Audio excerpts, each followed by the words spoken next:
रवींद्र चव्हाण साहब आगे बढ़ो, हम तुम्हारे साथ हैं। चव्हाण साहब आगे बढ़ो, हम तुम्हारे साथ हैं। चव्हाण साहब आगे बढ़ो, हम तुम्हारे साथ हैं। भारतीय जनता पार्टीचा, भारतीय जनता पार्टीचा युतीमध्ये रामदास भाई या ठिकाणी काम करतायत आणि अशा वेळेला आमचे लाडके कोकणचे सुपुत्र आदरणीय सार्वजनिक बांधकाम मंत्री रवींद्रजी चव्हाण साहेब यांच्या विरोधातली वक्तव्य जी त्यांनी केलेली आहेत ती वक्तव्य त्यांनी मागे यावी आणि माफी व्यक्त करावी, अन्यथा हे आंदोलन अशा प्रकारचं तीव्र करण्यात येणार आहे।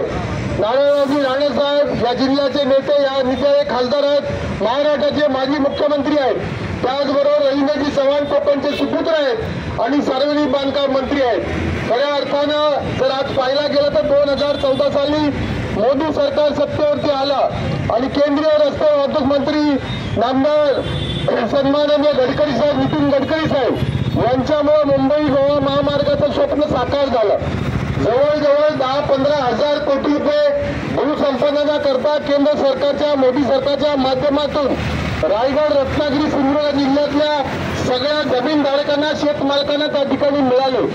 या ठिकाणी तिथल्या भूमी मालकांचं नुकसान होता कामा नये, त्यांचे उद्योग विस्थापित होता कामा नयेत आणि विस्थापित झाल्यानंतर त्यांना चांगल्या प्रकारचं नुकसान भरपाई मिळाली पाहिजे म्हणून रेडी रेकनरपेक्षा 4 पट जादा भावानं या ठिकाणी सगळ्या कोकणवासियांना त्या ठिकाणी मूल्यांकन मिळालेलं आहे, मोबदला मिळालाय। यापूर्वी या देशाच्या इतिहासामध्ये अशा प्रकारचा मोबदला कधी मिळालेला नव्हता आणि त्यामुळे नरेंद्र मोदी साहेब आणि त्याचबरोबर गडकरी साहेबांचं या ठिकाणी भारतीय जनता पार्टीने कोकणवासियांच्या वतीनं आम्ही मनपूर्वक खरं अभिनंदन करतो।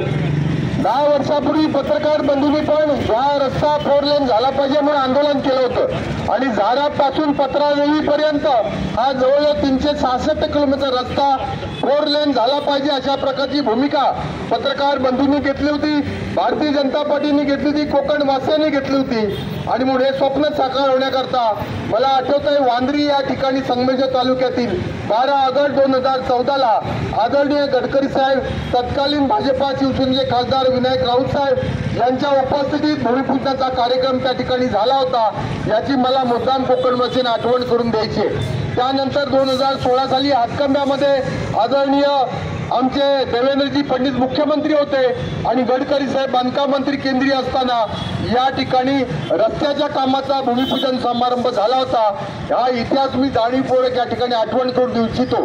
म्हणजे एका 12 ऑगस्ट 2014ला फक्त या मुंबई गोवा महामार्गाचे जे पूल आहेत या पुलांचं भूमिपूजन झालं होतं, ते वांद्री या ठिकाणी झालं होतं आणि त्यानंतर 2 वर्षांचा 80% भूसंपादन झालं।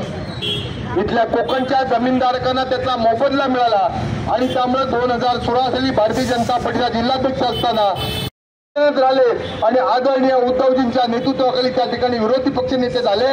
रामदास भाई हा इतिहास आम्ही विसरलेलो नाही आहे। 2009च्या विधानसभा पुनर्रचनेच्या निवडणुका झाल्या, तुम्ही महाराष्ट्राचे शिवसेना, भाजपा या विरोधी पक्षाचे विरोधी विधानसभा मतदारसंघ लढायला जायला आवश्यक होता, परंतु मी युतीमध्ये मिठाचा खडा टाकण्याकरता वाघर पुनर्रचित विधानसभेवर मतदानाचा तुम्ही उमेदवार म्हणून क्लेम केलात, नातू साहेबांवर आमचा अन्याय केलात आणि त्या ठिकाणी उद्धवजींनी आम्हाला आग्रह केला।